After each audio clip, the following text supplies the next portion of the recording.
mo ní advice tí mo fẹ́ fún Yelma àmọ́ kí tó wọnú advice tí mo fẹ́ fún sẹ́rẹ́ ìtẹ́ sọ wípé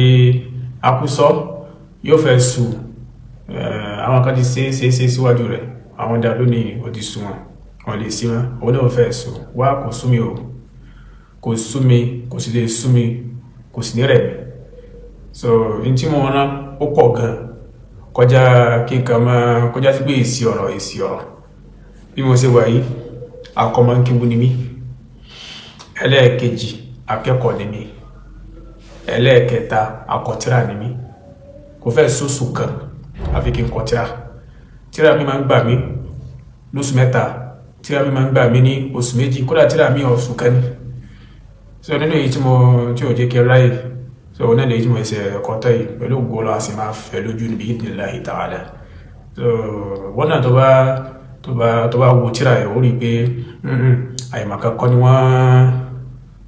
wọ́n kó síbi tíra ẹ̀ ọ̀rọ̀ mímọ̀ tààrà ni gbogbo hajjimu rẹ̀ bó ṣe rí ní mo tó dìkú ní wallahi alazim so kò mọ̀ pé ọ̀rọ̀ mímọ̀ làwọn pèsè pé kí ẹkà máa tí mo fi yàtọ̀ sí wọ́n tí ẹ blogger ní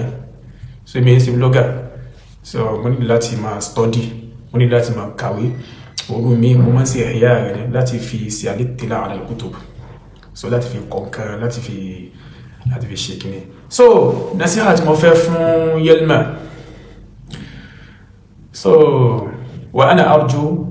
an tantasiha bihi torí pé in intasahta bihi fa huwa khair amma idha ra'ayta fadla al-i'rad anhu fa habluka ala gharibik so nígbàtí Yelma ń sọ̀rọ̀ ka wípé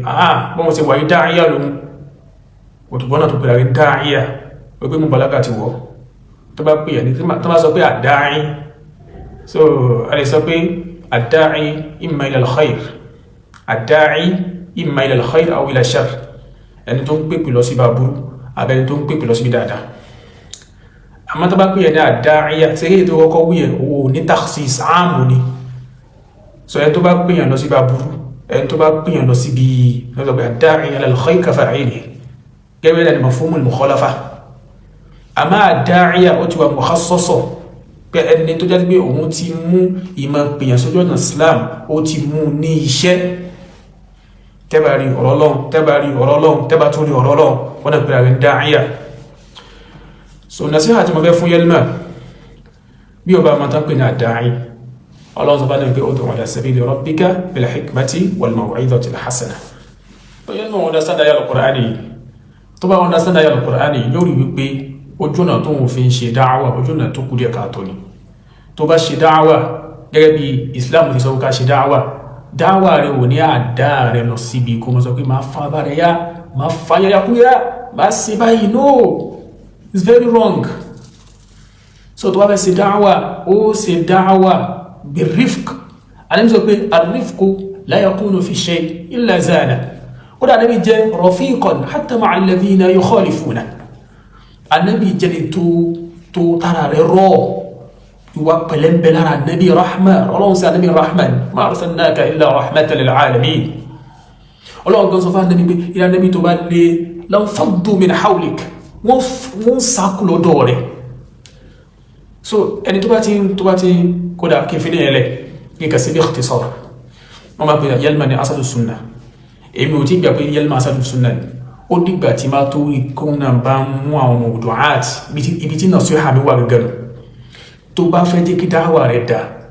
bí a fẹ́ máa takò bó ti jẹ́ Sufi fẹ́ máa takò máa mú àwọn mawdu'at táwọn afasàlàfíà tí wọ́n ti yanjú